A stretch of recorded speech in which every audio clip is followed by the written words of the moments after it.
States. So if you're located anywhere else, I have no idea what time it is. But we also love you because you've downloaded this podcast, and it can be any day of the week at any time.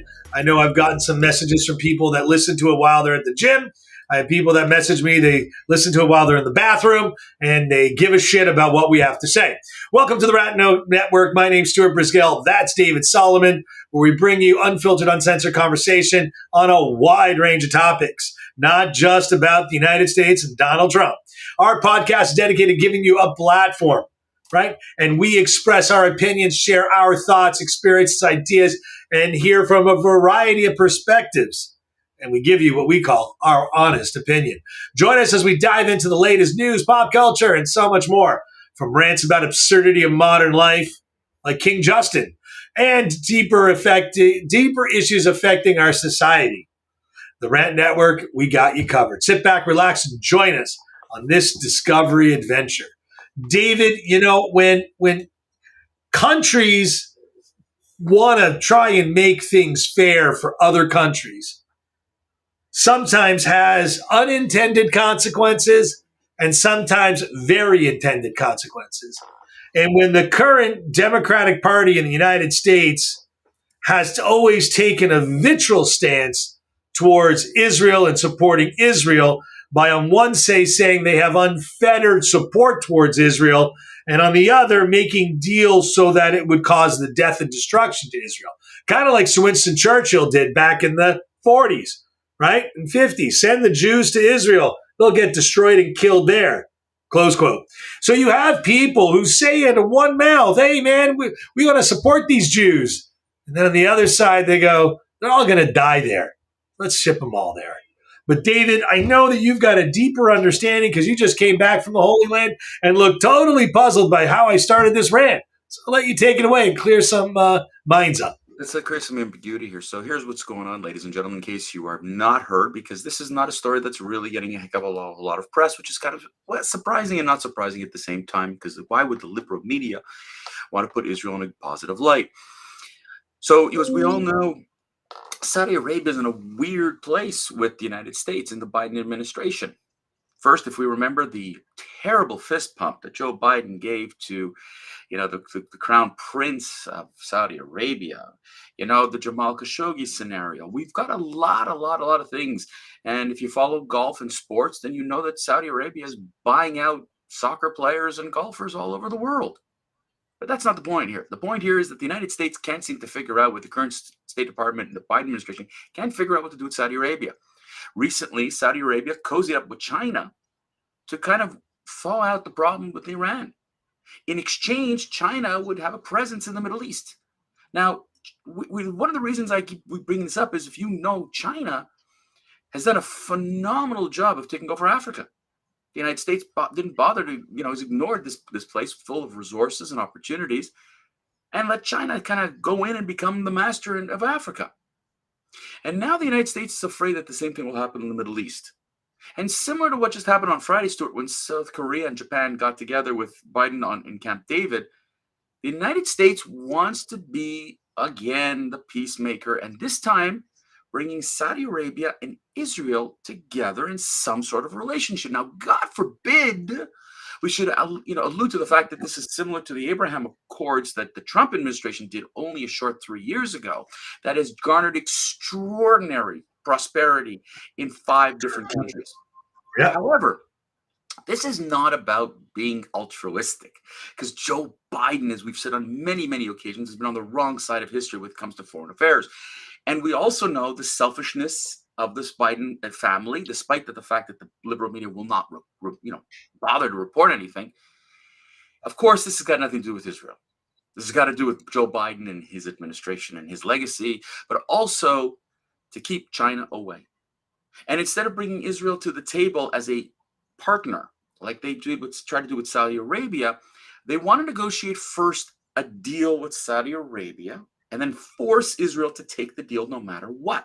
Israel takes it, it's screwed. Why? Because part of what the Crown Prince wants for his father's legacy, because his father doesn't want to leave the Palestinians alone, it has to come with a Palestinian state as part of the deal. Now, this is crazy. Imagine, if you will, that the United States wanted to negotiate with Canada, but had to make a deal with the indigenous population or before anything could happen. Now, the Palestinians are from indigenous, but I'm just giving you an idea of the absurdity. What is the United Arabia and the Palestinians like? What the hell? But this has been like this since 1967, since the Khartoum Conference, when Saudi Arabia believed in the three no's.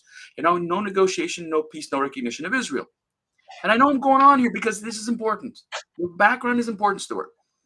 The problem with Saudi Arabia is that Saudi Arabia is one of the kingpins in the Middle East to try to keep the Palestinians dependent on them. Now, folks, I got to tell you, the Saudis are not stupid.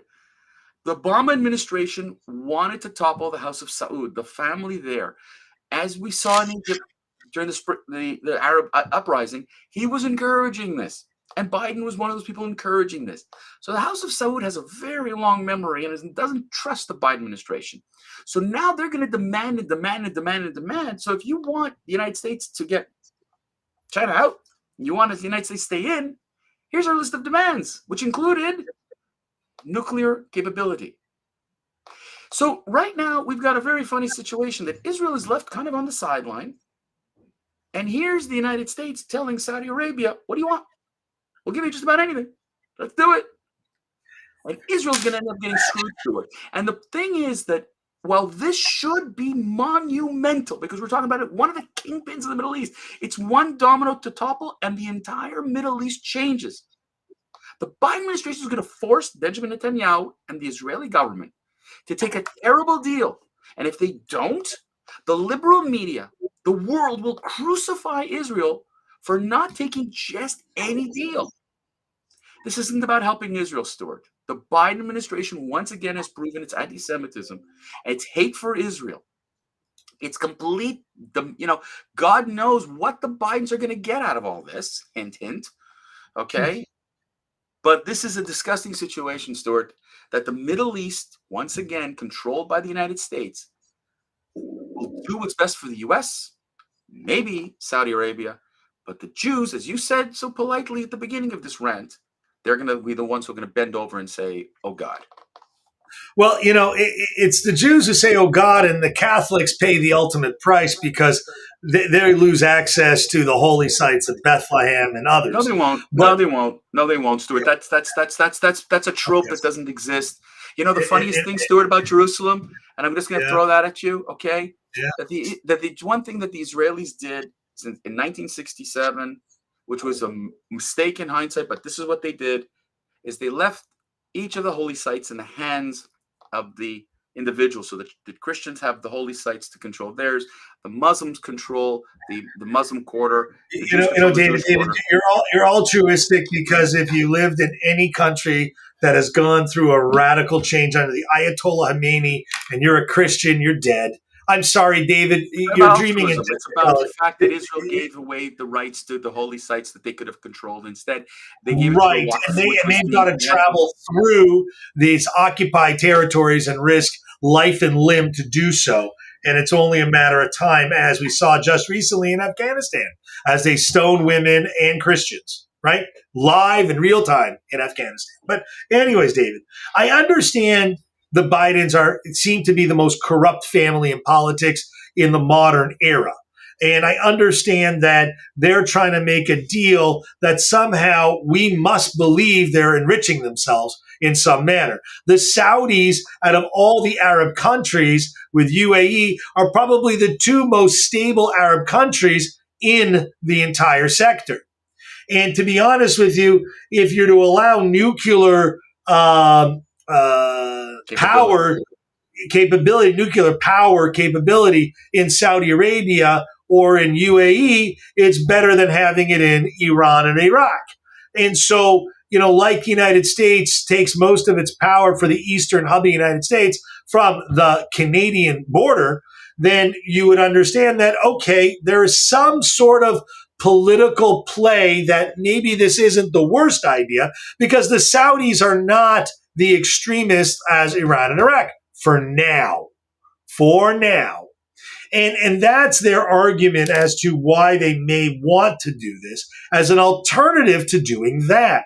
Now, again, the Palestinians have had the right to self-govern for several years, And all they've managed to do is turn the settlement into a trash bin. If you've ever driven on the highway from Jerusalem, Tel Aviv, or Tel Aviv Airport to Tel Aviv proper, you'll see the settlements off to the side, and all you see is garbage thrown off the side of the little hills that they're on. And if you drive by the Jewish settlements, you see plush landscape. And it's not because of money. It really isn't, because they've been given billions of dollars to do the same thing. Except the Jews haven't been given billions of dollars. They just spent their own money. And the government in Palestine, they decide to fill their pockets and spend money on blowing stuff up instead of building stuff up. You know, there's a unique experience in Tel Aviv, and it's flawed in many ways, right? But it's as close to a two-state type solution, because you have Arabs and Jews and Christians working in Tel Aviv, not really caring as much about religion as they do about making the almighty dollar and protecting the living and the family. And they now understand that a good family is a safe family, and that isn't one that's brewed on hate. For the most part, that's the vibe you get in Tel Aviv. David, you can argue with me on this, but I don't think you will. Because I think when you go to the markets in Tel Aviv, everyone's just utopia getting along. You have Arab citizens, you have Israeli citizens, and everyone plays nice. Why is it that the settlements are nothing but a insane asylum? I don't get it. But Stuart, the thing is, you brought up a beautiful point. And this is the thing that Israel is trying to tell everybody, is that they can get along with Arabs, and Israelis do. Right. I was in a Druze village last week and talking to Arabs who just want to be simple Arabs and Israeli Arabs and be happy with it. And they are afraid of this deal, because what are the things that the Saudis, or the Americans are going to try to do again? Because there's this belief that without a two-state solution, there can be no peace in the Middle East. Donald Trump simply debunked that theory. Okay, that the Palestinians are more of a nuisance to the Middle East peace than a partner to peace. And what we saw was, and it was no peace quote with Dubai or UAE for that matter, Bahrain and all the rest. It's normalized relations, because there's no military attack. And you know what, Stuart? If Saudi Arabia comes through, you have Qatar, Oman, who are oil-rich countries that would want to come on board. You got a lot of others that would come on board. This is the domino that Israel is looking for. But the problem is that the United States would rather arm, Saudi Arabia with nuclear weapons. And I'll say it's not. It's for humanity. It's for civilian purposes. It's a scary concept. But the point of the matter of this rant is that the Biden administration wants to do this so that China stays away, and that Israel is dependent on the United States and is at its beck and call, and not an independent, strong nation. Biden hates this. Hillary Clinton hated it. Obama hated it. Hakeem Jeffries and the squad and the other ones in the Democratic Party hate the idea of a strong Israel. Stuart, the Democrats are no longer Israel's friend. Really, I agree. Party. I started off that. And they would be happy to throw Israel under the bus. It's not Jimmy Carter. Jimmy Carter threw Israel under the bus in the peace accord here. Everybody thinks Jimmy Carter was wonderful. He screwed Israel too. And Biden's going to do the same thing. I think Biden will do much more. I think Jimmy Carter was horrible, but I think Biden is doing much more, because there's something about that family in the duplicitousness of making money. There's too much smoke. There's going to be a forest fire. Absolutely. I wish nothing but safety to all those people in the Northwestern Territories in BC and those in Hawaii. I hope you find shelter. I hope you find salvation. And guys, I hope you all find peace. On that note, David, do you have any last words? Nope. I'm wrapping it up. That's all for today's episode. Thanks for tuning in and listening to the Rant Network. We hope you've enjoyed this conversation and valuable insight and gained something. Every Monday, Wednesday, Friday, please join us, noon Eastern. We appreciate your support. We like your PMs. We like your messages. We like your emails.